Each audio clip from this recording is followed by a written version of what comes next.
अनंत चतुर्दशी व्रत कथा पूजा विधि और महत्व। हर एक रचना राधे राधे दोस्तों। आप सभी भक्तों को अनंत चतुर्दशी की हार्दिक शुभकामनाएं। भाद्रपद की शुक्ल चतुर्दशी को अनंत चतुर्दशी के नाम से भी जाना जाता है। इस दिन अनंत के रूप में भगवान श्री हरि विष्णु की पूजा होती है। अनंत चतुर्दशी को भगवान विष्णु का दिन माना जाता है और ऐसी ऐसी मान्यता भी है कि इस दिन व्रत करने वाला व्रत यदि विष्णु सहस्त्र नाम स्तोत्रम का पाठ करे तो उसकी सभी मनोकामनाओं की पूर्ति जरूर होती है और भगवान श्री हरि विष्णु उस प्रार्थना करने वाले व्रती पर प्रसन्न होकर उसे सुख संपदा, धन धान्य, यश वैभव, लक्ष्मी पुत्र आदि सभी प्रकार के सुख प्रदान करते हैं। अनंत चतुर्दशी का दिन उस आदि, मध्य और अंत से रहित सृष्टिकर्ता के पूजन और भक्ति का होता है जो कि अनंत है। यानी कि इस दिन भगवान विष्णु के अनंत स्वरूप की पूजा की जाती है। इस दिन जो 14 गांठों का धागा बांधा जाता है उसके विषय में यह मान्यता है कि उसमें भगवान अनंत विद्यमान रहते हैं। उसकी 14 गांठों को 14 लोक का प्रतीक माना जाता है। जो भी मनुष्य अनंत चतुर्दशी के दिन इस धागे को अपने हाथ पर बांधता है उसके सभी कष्टों को अनंत भगवान हर लेते हैं। ऐसे भक्तों की स्वयं अनंत भगवान रक्षा करते हैं और उनकी सभी मनोकामनाएं पूर्ण करते हैं। अनंत चतुर्दशी का व्रत और पूजन करने वाले भक्तों को समस्त भौतिक सुखों की प्राप्ति होती है, सभी रोगों का नाश हो जाता है और आरोग्यता की प्राप्ति होती है, वंश की वृद्धि होती है और घर में सुख समृद्धि बनी रहती है तथा संतान सुख की प्राप्ति होती है। मान प्रतिष्ठा के साथ ही ऐश्वर्य और वैभव को भी वृद्धि होती है। इस दिन अनंत भगवान के चरणों में अनंत सूत्र अर्पित किया जाता है। फिर पूजा करते हुए अनंत सूत्र को प्रणाम करके सभी स्त्रियां उसे अपने बाएं हाथ में और पुरुष दाहिने हाथ पर बांधते हैं। इस धागे को शरीर के केवल ऊपरी हिस्सों में ही बांधा जाता है। कुछ लोग इसे गले में भी धारण करते हैं। अनंत बांधने के बाद अनंत चतुर्दशी की व्रत कथा अवश्य पढ़नी या सुननी चाहिए। कथा सुनने के बाद विष्णु सहस्त्र नाम का पाठ किया जाता है। धूप दीपक और कपूर जलाकर भगवान की आरती की जाती है। फिर ब्राह्मणों को भोजन आदि कराकर उन्हें दान दक्षिणा दी जाती है। इस दिन केवल एक समय ही शुद्ध सात्विक भोजन किया जाता है। रात्रि में भजन कीर्तन करके जागरण किया जाता है। यह व्रत लगातार 14 वर्षों तक करना चाहिए। जब आपको लगे कि आप इस व्रत को करने में सक्षम नहीं हैं, तो इसका उद्यापन करके ही आपको इस व्रत को छोड़ना चाहिए। अब सुनिए अनंत चतुर्दशी की संपूर्ण व्रत कथा। एक बार नैमिषारण्य तीर्थ में पुराणों के जानने वाले श्री सूत जी महाराज अपने शिष्यों और अन्य ऋषि मुनियों को श्रीमद् भागवत की कथा सुनाते हुए बोले, हे ऋषियों, जरासंध की मृत्यु के बाद महाराज युधिष्ठिर ने विशाल राजसू यज्ञ का आयोजन किया। उस यज्ञ में दूर दूर से भारतवर्ष के बड़े बड़े राजा महाराजा सम्मिलित हुए। पांडवों द्वारा बसाया गया नगर इंद्रप्रस्थ बड़ा ही सुंदर था। उसका वैभव और स्थापित देखते ही बनता था। पांडवों के लिए असुर के शिल्पी मायासुर दानव ने बहुत ही सुंदर भवन का निर्माण किया। उसमें ऐसी कई विशेषताएं थीं जो उस भवन को देखने वालों को भ्रम में डाल देती थीं। उसमें जहां जहां पर अग्नि प्रज्वलित होती थी वहां सब कुछ सामान्य होता। जहां जल होता वहां स्थल होने का आभास होता और जहां स्थल होता वहां जल होने का भ्रम होता। ऐसी विशेषताओं वाले उस भवन को देखने के लिए दुर्योधन भी गया और उस भवन की भव्यता और सौंदर्य को देखकर वह भी विस्मित हो गया। एक स्थान था जहाँ पर जल था, परंतु स्थल होने का आभास हो रहा था। दुर्योधन वहां गया तो वह जल में गिर पड़ा। उसे ऐसी अवस्था में देखकर द्रौपदी को हंसी आ गई और उसने द्रौपदी को अंधे का पुत्र अंधा कहकर उसका अपमान कर दिया। इस अपमान से दुर्योधन तिलमिला उठा।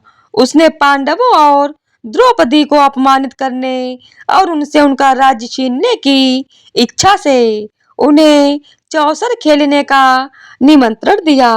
उस चौसर के खेल में कपट द्वारा पांडवों का राज्य छीन कर उन्हें दास बना लिया और महारानी द्रौपदी को जीतकर उन्हें दासी कहकर अपमानित किया और उनके चीरहरण का प्रयास किया। उस समय द्रौपदी के सम्मान की रक्षा स्वयं भगवान कृष्ण ने की थी। उसके बाद पांडवों को 12 वर्ष का वनवास और 1 वर्ष के अज्ञातवास का प्रण निभाने के लिए कहा गया। एक सम्राट ने महाराज युधिष्ठिर एक वनवासी बन गए और उनका समस्त वैभव उनके पास से चला गया। वह अपने भाइयों और अपनी पत्नी रानी द्रौपदी के साथ वन में रहने के लिए विवश हो गए। एक बार जब भगवान श्री कृष्ण उनसे भेंट करने के लिए आए, तब उन्होंने दुखी होकर उनसे अपने मन का सारा हाल कह दिया और उनसे उपाय पूछा कि हे मधुसूदन, कैसे हमारी परेशानियों का नाश हो सकता है? कौन सा ऐसा व्रत या पूजन है जिसे करने से उन्हें उनका खोया हुआ मान सम्मान और राज्य प्राप्त हो सके? तब भगवान श्री कृष्ण ने उन्हें अनंत चतुर्दशी के व्रत का विधान सुनाया।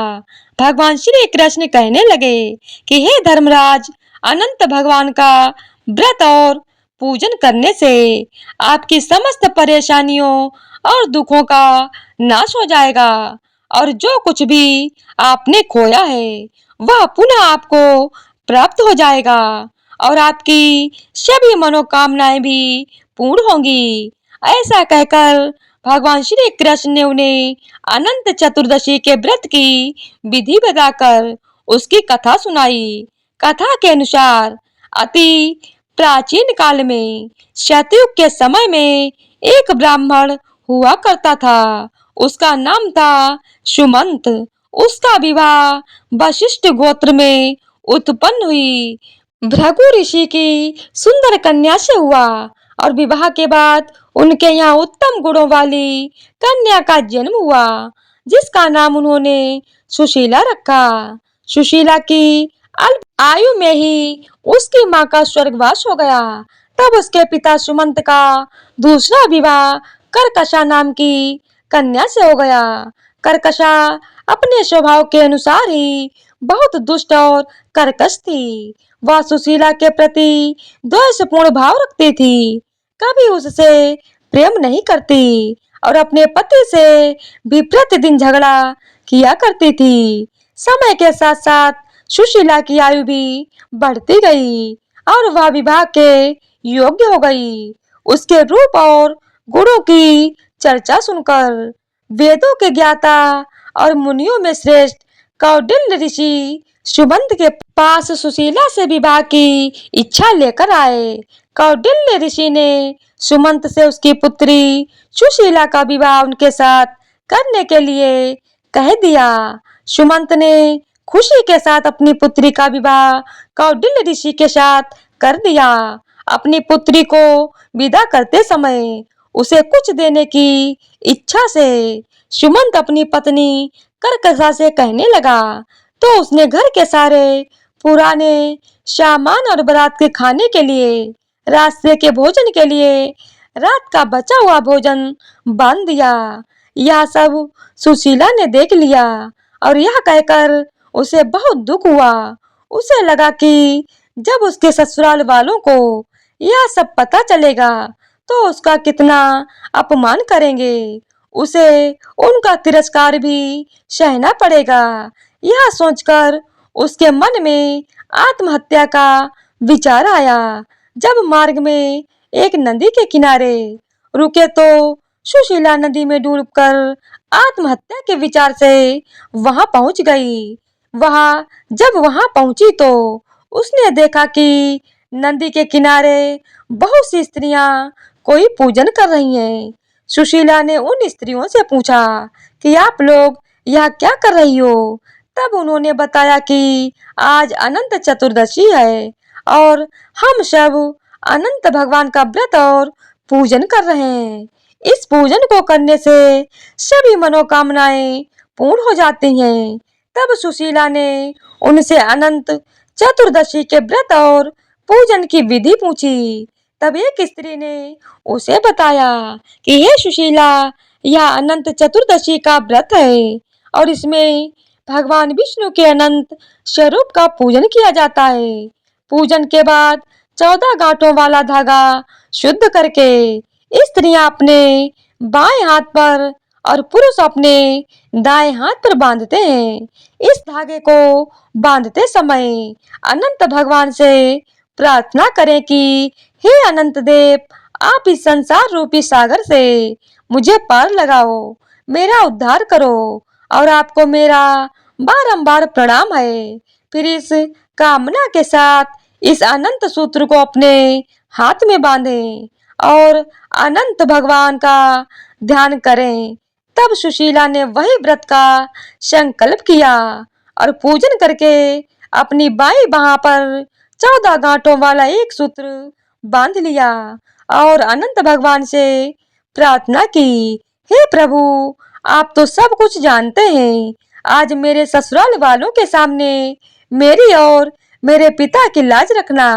मैं आपसे बस यही मांगती हूँ। ऐसा ध्यान करके जब सुशीला वापस उसी स्थान पर पहुंची तो उसके पति ने उससे पूछा कि वह कहाँ गई थी। तब सुशीला कहने लगी, आज अनंत चतुर्दशी है और मैं नदी के किनारे अनंत भगवान का पूजन कर रही थी। इधर उसकी बारात के सभी लोग आनंद से भोजन कर रहे थे। वहां भोजन में तरह तरह के पकवान थे। सबने सुशीला के परिवार की खूब प्रशंसा की। तब सुशीला ने अनंत भगवान का धन्यवाद किया और अपना व्रत पूर्ण किया। जब वह अपनी ससुराल पहुंची तो उसे अनंत चतुर्दशी के व्रत का माहात्म्य पता चला। उस व्रत के प्रभाव से उसके परिवार में सुख समृद्धि बढ़ने लगी और धन धान्य से उसका घर परिपूर्ण हो गया। उसका जीवन सुखमय हो गया। एक बार उसके पति की दृष्टि उसके हाथ पर बंधे अनंत सूत्र पर पड़ गई तो उसने सुशीला से पूछा कि यह क्या है और तुमने इसे क्यों बांध रखा है? तब सुशीला ने कहा, हे स्वामी, यह अनंत भगवान का सूत्र है। मैं अनंत भगवान का व्रत करती हूँ और उन्हीं की कृपा से आज हमारे पास धन धान्य आदि सब कुछ है। सुशीला के ऐसे वचन सुनकर कौटिल्य ऋषि ने अहंकारवश वह अनंत सूत्र तोड़कर जलती हुई अग्नि में फेंक दिया। सुशीला ने तुरंत अनंत सूत्र को आग से निकाला और उसे दूध में डाल दिया। इधर अनंत सूत्र का इस प्रकार अपमान करने से कौटिल्य ऋषि पर अनंत भगवान रुष्ट हो गए और इस कारण उनका समस्त ऐश्वर्य समाप्त हो गया। घर जल गया, धन चोरी हो गया, घर परिवार में कलह होने लगा और उनका स्वास्थ्य भी खराब रहने लगा। तब उन्होंने अपनी पत्नी सुशीला से कहा कि अचानक ये क्या हो गया? हमारा धन वैभव नष्ट हो गया। तब सुशीला कहने लगी कि स्वामी, यह सब अनंत भगवान और उनके उस सूत्र के अपमान के कारण हुआ है। तब कौटिल्य ऋषि को अपनी गलती का पश्चाताप हुआ और उसका प्रायश्चित करने के लिए वे तप करने लगे और अनंत भगवान के दर्शन की इच्छा से वन को चले गए। वन में पहुंचकर कौटिल्य ऋषि इधर उधर घूमकर सबसे अनंत भगवान के विषय में पूछने लगे। वन में उन्होंने एक फलों से लदा हुआ पेड़ देखा जिसमें कीड़े पड़े हुए थे। उन्होंने उससे पूछा कि तुमने अनंत भगवान को देखा है क्या?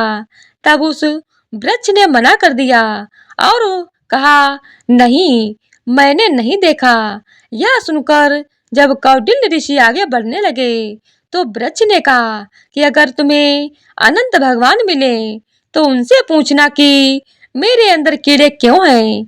तब कौटिल्य ऋषि उसे हाँ कहकर आगे बढ़ गए। अनंत भगवान के दर्शन की इच्छा मन में लिए कौटिल्य ऋषि वन में आगे बढ़ते रहे। वन में उन्हें घूमती हुई गाय और बछड़े मिले। तब कौटिल्य ऋषि ने गायों से पूछा कि हे गौ माता, क्या तुमने अनंत भगवान को देखा है। तब उस गाय ने भी मना कर दिया। आगे कौटिल्य ऋषि को एक बैल मिला, उससे भी उन्होंने वही प्रश्न किया तो उस बैल ने भी मना कर दिया। उसके आगे उन्हें दो स्त्रियां मिली, उनसे भी उन्होंने वही सवाल किया। उन्होंने भी वही उत्तर दिया जो बाकी सबने दिया था। इस प्रकार कौटिल्य ऋषि वन में आगे बढ़ते रहे और उन्हें जो भी मिलता उससे वह यही प्रश्न पूछते कि क्या आपने अनंत भगवान को देखा है।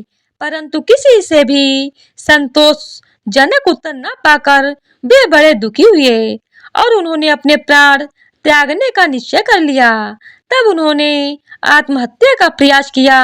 तभी अनंत भगवान एक ब्राह्मण के रूप में प्रकट हो गए और कौटिल्य ऋषि को लेकर एक गुफा के अंदर चले गए। उस गुफा के अंदर कौटिल्य ऋषि को बहुत सुंदर लोक दिखा। वहां पर चारों ओर एक दिव्य प्रकाश फैला हुआ था। वहां पर सभी लोग प्रसन्न थे। वहीं पर उन्हें अनंत भगवान के विश्व रूप दर्शन हुए। एक दिव्य सिंहासन पर अनंत भगवान शंख चक्र गदा पद्म लिए गरुड़ के साथ विद्यमान थे। भगवान के विराट रूप को देखकर कौटिल्य ऋषि ने उनकी स्तुति की और अपनी गलतियों के लिए उनसे क्षमा मांगी। कौटिल्य ऋषि के भक्ति युक्त वचन सुनकर अनंत भगवान ने उनसे कहा, हे कौटिल्य, तुम किस इच्छा से मुझे खोज रहे थे। तुम भयमुक्त होकर मुझसे अपने मन की बात कहो। तब कौटिल्य ऋषि कहने लगे, हे प्रभु, मैंने अज्ञान और अहंकार के कारण आपका बहुत अपमान किया और आपके अनंत सूत्र को भी अग्नि में फेंक दिया, जिसके कारण मेरी सारी संपत्ति नष्ट हो गई। मेरे परिवार में अशांति फैल गई। मेरी मान प्रतिष्ठा धूमिल हो गई। मैं अब अपनी गलती की क्षमा प्रार्थना लेकर आपके दर्शन के लिए यहाँ आया हूँ। आपके दिव्य स्वरूप के दर्शन पाकर मेरा जीवन धन्य हो गया। हे प्रभु, मैं आपसे अपने अपराध के लिए क्षमा मांगता हूँ और मेरे जीवन में सब कुछ पहले जैसा कैसे होगा, इसका उपाय भी आप कृपा करके बताइए। तब अनंत भगवान को उस पर दया आ गई और उन्होंने कहा, हे कौटिल्य, तुम अपने घर जाकर 14 वर्षों तक अनंत चतुर्दशी का व्रत और पूजन पूरी श्रद्धा और भक्ति के साथ करो। अपने दाएं हाथ में 14 गांठों युक्त अनंत सूत्र बांधना। ऐसा करने से तुम्हारे सभी कष्टों का नाश हो जाएगा और तुम्हारी सभी मनोकामनाएं भी पूरी हो जाएंगी। जीवन के सभी सुख भोग कर तुम अंत समय में सद्गति को प्राप्त होवोगे। भगवान के ऐसे वचन सुनकर कौटिल्य ऋषि को बहुत संतोष हुआ। तब उन्होंने अनंत भगवान से मार्ग में मिले वृक्ष द्वारा पूछे गए प्रश्न के विषय में पूछा। तब अनंत भगवान ने उसे बताया कि वह वृक्ष अपने पूर्व जन्म में एक विद्वान पंडित था, परंतु उसने विद्यार्थियों को शिक्षा न देकर जो पाप अर्जित किया था, उसी का परिणाम है कि उस फलदार वृक्ष पर फल तो आते हैं, पर कीड़ों के कारण कोई उनका उपभोग नहीं करता। कौटिल्य ऋषि के मन में वन में मिले हुए अन्य जीवों के विषय में जानने की भी इच्छा हुई। तब उन्होंने अनंत भगवान से उनके विषय में पूछा तो उन्होंने बताया कि वह दोनों पुष्करणी पूर्व जन्म में बहनें थीं। उन्होंने तप या कोई पुण्य कर्म नहीं किया, ना ही किसी याचक को भिक्षा दी, ना ही कोई धर्म का कार्य किया। इसीलिए परस्पर लहरें उनसे आकर टकराया करती हैं, परंतु जल वहां नहीं रुकता।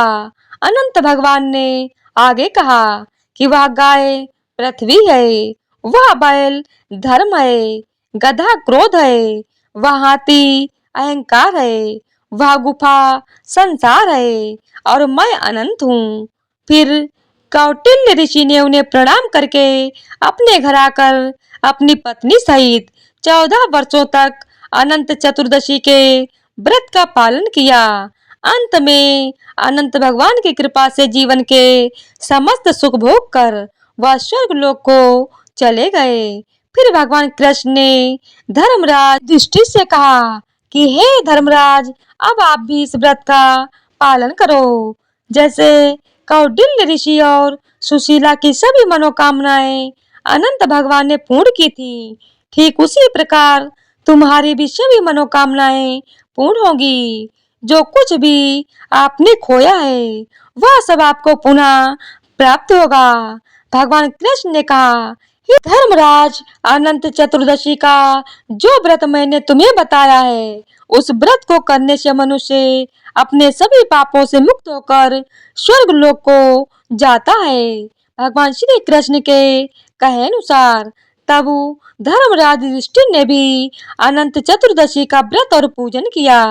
व्रत के प्रभाव से उनके सभी मनोरथ सिद्ध हुए और महाभारत के युद्ध में जीतकर उन्हें उनका खोया हुआ यश मान सम्मान और धन वैभव पुनः प्राप्त हो गया और मृत्यु के बाद उन्हें स्वर्ग लोक की प्राप्ति हुई। अब आइए अंत में जानते हैं अनंत चतुर्दशी पूजा विधि।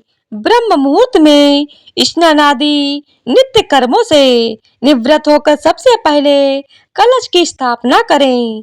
अगर आप चाहें तो पूजा स्थल पर भगवान विष्णु की मूर्ति या तस्वीर रखें। कलश पर अष्टदल कमल के समान बने बर्तन में कुश से निर्मित अनंत की स्थापना की जाती है।